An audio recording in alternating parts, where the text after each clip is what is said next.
So now let's take two complex sites, the Black Hawk Country Club and Mendota Mental Health Institute, and just like we did a first application of some principles up at the Forks of the Manitowoc, we're going to use some initial effigy patterns, groups of three, guardianship, and topography. And now the relationship is with a lake and springs and not the flow of a river. And then we're going to add three new effigy patterns. First one is alignments.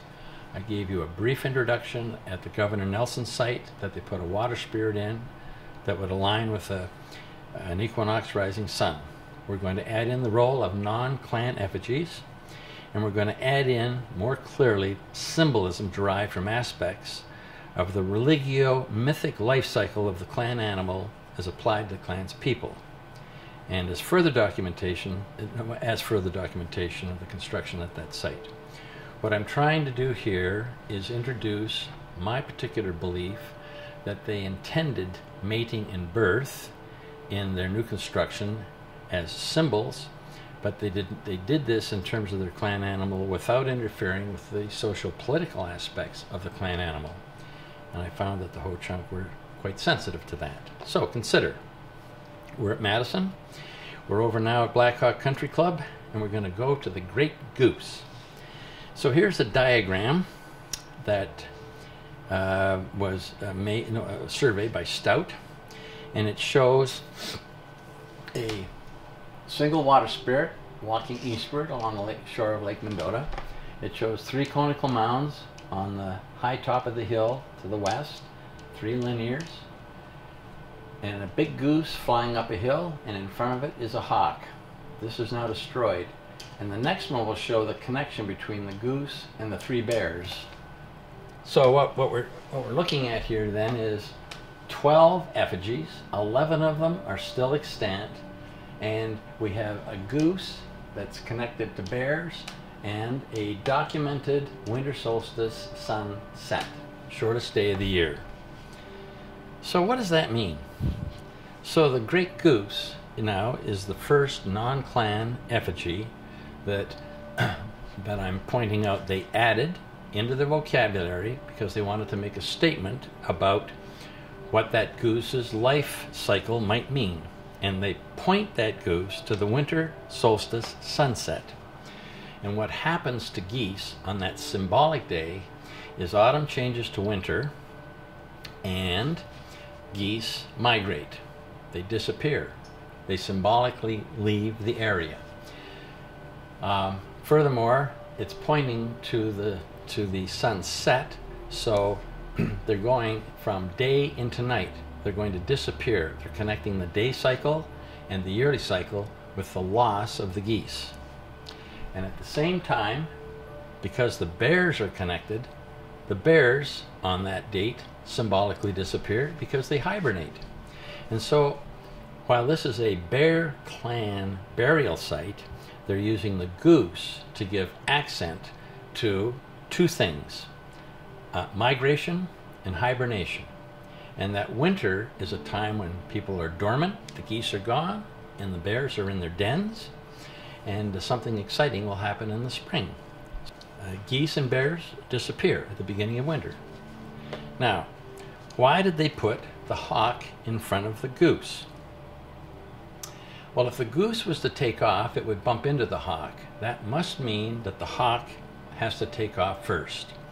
And in fact, the hawk, because it's at right angles to the goose, flies into the winter solstice sunrise.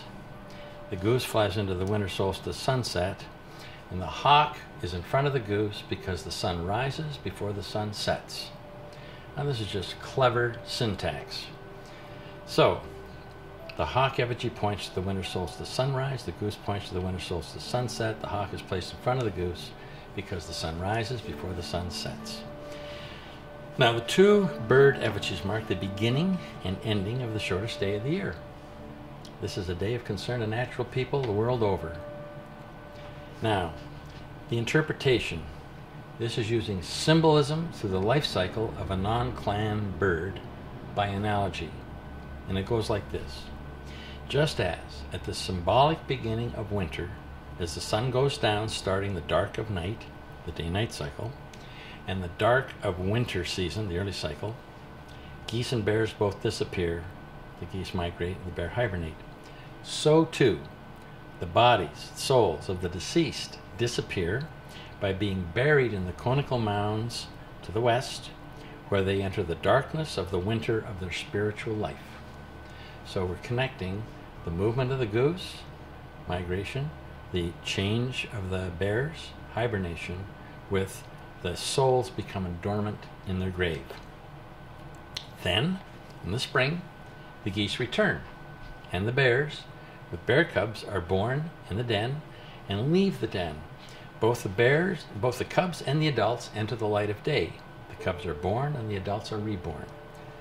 So, just as the geese and the bears, by returning to life, are born from this plane, so too the souls of the deceased leave the grave and are born into the spring of the spirit world of their clan.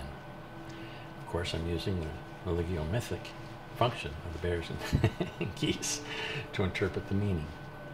Now, I believe that this is what they intended, or something like this is what they intended. So the goose becomes a great symbol of seasonal transformation. And there are about 8 other geese that have the same role, both around Lake Mendota and at other sites like the Nitschke site. So, this is the theology of the afterlife according to the function of the clan animal and a non-clan animal, paired up with the movement of the sun in the early cycle. We're now going to go over to Mendota Mental Health Institute. This is a little more complicated, a little more, there are many more facets. It's partly because there were more mounds there, and they were divided into 3 groups. We're going to call them the Western, the Middle, and the Eastern. This was the diagram we looked at earlier that Pete gave us, just to give you that cluster. You know, over on the left we have the Western, then there's the Middle group, and then there's the Eastern group. That is what is now there, surveyed by Professor Scherz in '85. There's a lot more of the Western and Middle, and almost none from the Eastern group. The thing I do want to point out here is there's an equinox line that runs between the conical mound that was excavated by Dr. DeHart and the 4-legged deer, since it's walking on that line, and the big eagles. And that is important in terms of doing some equations or equating how the groups are connected to each other. And if that line is extended, it goes through the big conical mound that was in the Eastern group. I made a presentation at Ancient Earthworks in 1987 predicting that that line would go through that group. Professor Scherz had in his AutoCAD Lewis's survey, which you're looking at, and we extended the equinox line and it went right through that conical mound. These are all destroyed. There's just a few remnants, and we're going to talk about those in a second. Governor's Island and the curved mounds. I just want to deal with this, and that is, if you look at what's left, these little, the part of the eagle here, it's in the front yard of the lady that lives in this house, part of this thunderbird, these are still there, and Professor Scherz has offered, has gone to each of those houses and asked them if they would like him to clarify the boundaries of those mounds, and none of them did. They just wanted them left as they are. But anyway, those remnants are there. Right. So now I want to do a connection between these 3 Thunderbirds and Governor Nelson's Island. We know in the old days it was an actual island. Once they stabilized the lakeshore of Lake Mendota with the dam at the isthmus, they made a causeway. And these 2 semi-curved linear mounds have drawn a lot of speculation. Some people see this as early radar. These are hunting blinds. Now imagine hunting blinds on an island. But there's another way to explain this in relationship to the Thunderbirds, and it's this. This is right, Radin is so good at this. These are buckskin offerings, and this is the design of a buckskin offering for a Thunderbird. 2 semi-quarter circles, and so if you were to blow that up, that's what they look like. And so what you would have is a buckskin, and on that there would be this symbol of the Thunderbirds. And then at a special ceremony, when the Thunderbirds wanted, they would gift you their symbol of a present. Well, you see, here are the Thunderbirds. There's their gift. It's practically on a piece of land that looks like a buckskin. And so these aren't radar or blinds. They're just simply the honoring of the Thunderbirds of this older construction. You have these eagles. First the people died, then they built the effigies. Later on, the foxes came in, and on this equinox line, they put them in the equinox line to show the harmony that they lived in.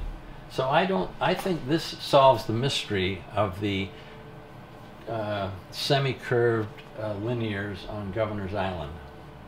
And I'm resting my case on that because I'm a rationalist. So here we are again with our diagram, and what we have now in this western group, I'm going to go back one.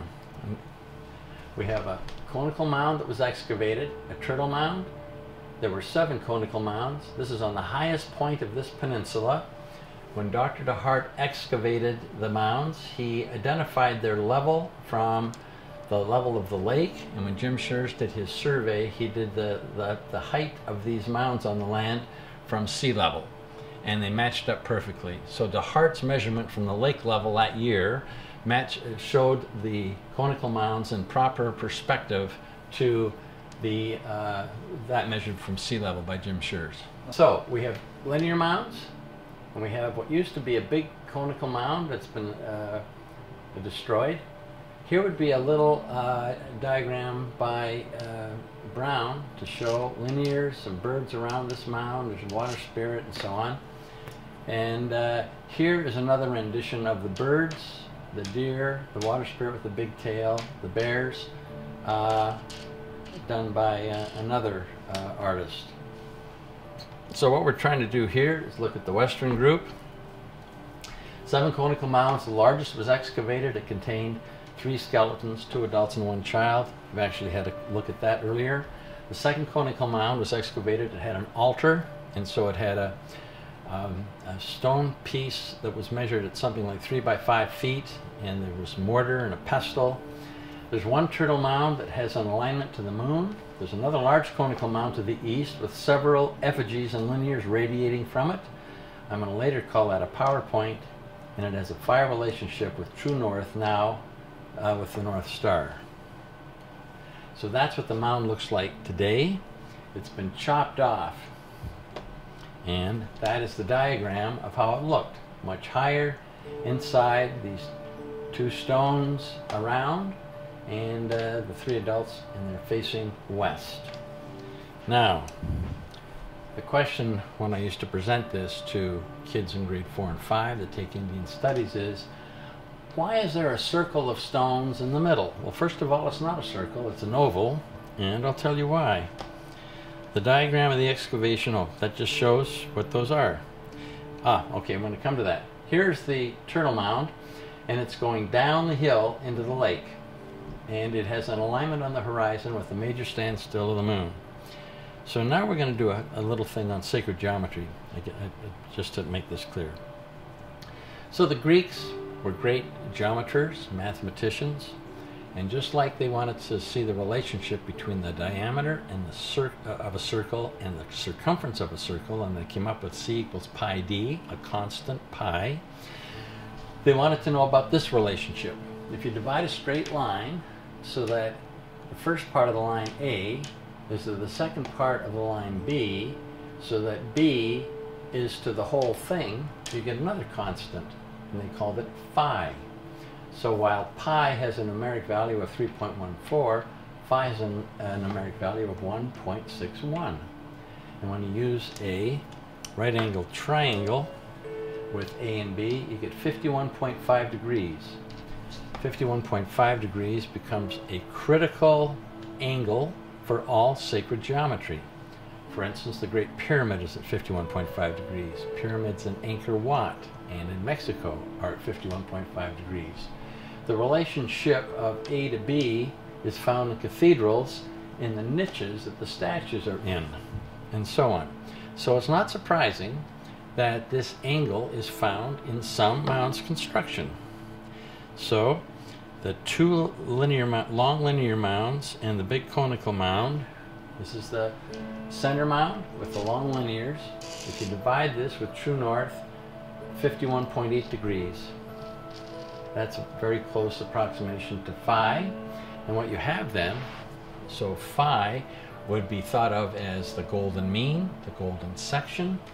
It's also called the angle of life. And what you have here is, by bisecting it, you have a place where the angle of life is applied to burial mounds, and an angle of life is applied to the place where the living congregation would be empty of mounds. And around this you have birds and water spirits and other linears. This then becomes a PowerPoint in itself. So you actually, in this construction, have two, you have double phi. And in my opinion, this is just like an outdoor cathedral. This would be the Christian church, and this would be the graveyard to the west. And what you're doing here, very similar to what Lapham was talking about, that in the rebalancing ceremonies, Birmingham thinks this is a variation on the green corn ceremony, you're balancing the living with the dead. You're balancing this world with the next world. And the angle of life fits right into the symbolism of that. So, sacred geometry. A good example of the connection mound described is the effigy mounds connecting the cultural world of the living with the spirit world of the deceased. Let's go to the middle group. This is the middle group in a nutshell. It is big bird, second big bird, smaller one, eagles, because their tails are dented, bears, and deer, and a large panther on a hill. Can't miss it. And the symbolism here, there's an equinox line, I should have just mentioned that again, running right between the tips of the wings of the birds, of the big eagles, and the deer is walking on the equinox. It's actually walking to an equinox sunrise, not sunset. I got to fix that. And the adult eagles are in a mating position. I want to just go back over this. So where the bears at Snamagale are more clearly, with the large bear being the male and the smaller adult being the female, and they are literally, he's about to mount her. Few people know that female eagles are bigger than male eagles. They have a bigger wingspan and they weigh more. So this is the mom, this is the dad, this is the child. So if they take off, this guy bumps into the back of this lady. And that's my contention. Here's another winter view. A good way to see effigies is in the last snowfall in spring, when the sun has melted the snow off of the southern side of the mound. And you can really see the outline here of the big eagle. You can see the outline here of the little one. And here's the tip of the wing of this other one. You can see this one's behind that one.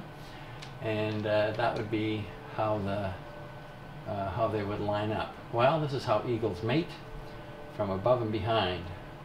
So I think that this is in this position to show that this is a conjugal pair.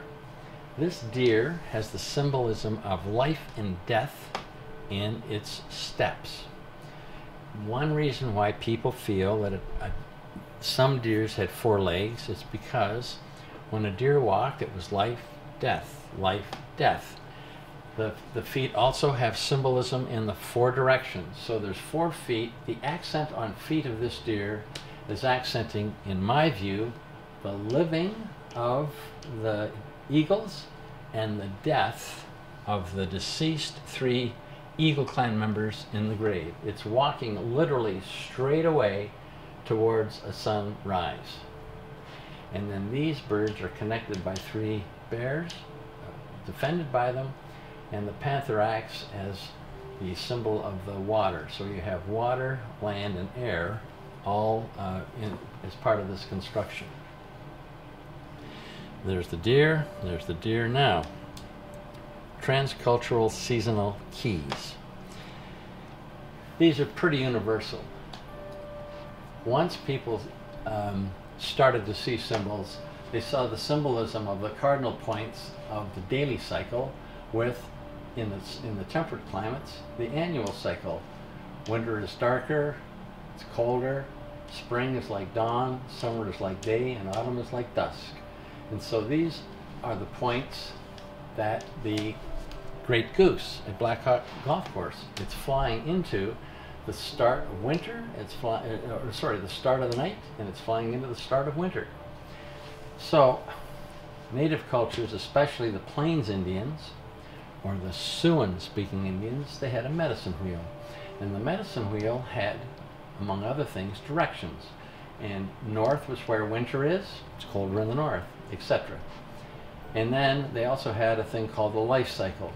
We'll come back to this later. What I want to point out right now is when you have a deer that is where its feet point to the north and its head points to the east,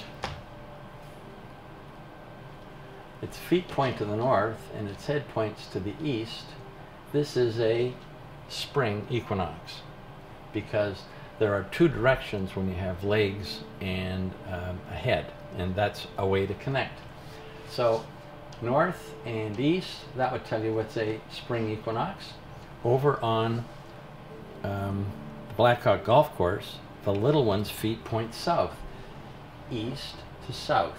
That would be the start of the life cycle of the cub, born in the spring to mature in the south. So the deer's a male. Each four-legged animal has two directions. When the deer stands up, it moves towards the smaller of the two eagles. Female eagles are larger than males. The deer, a male, moves towards the male eagle. So I think there's two ways that we have of identifying that the second largest eagle is a male.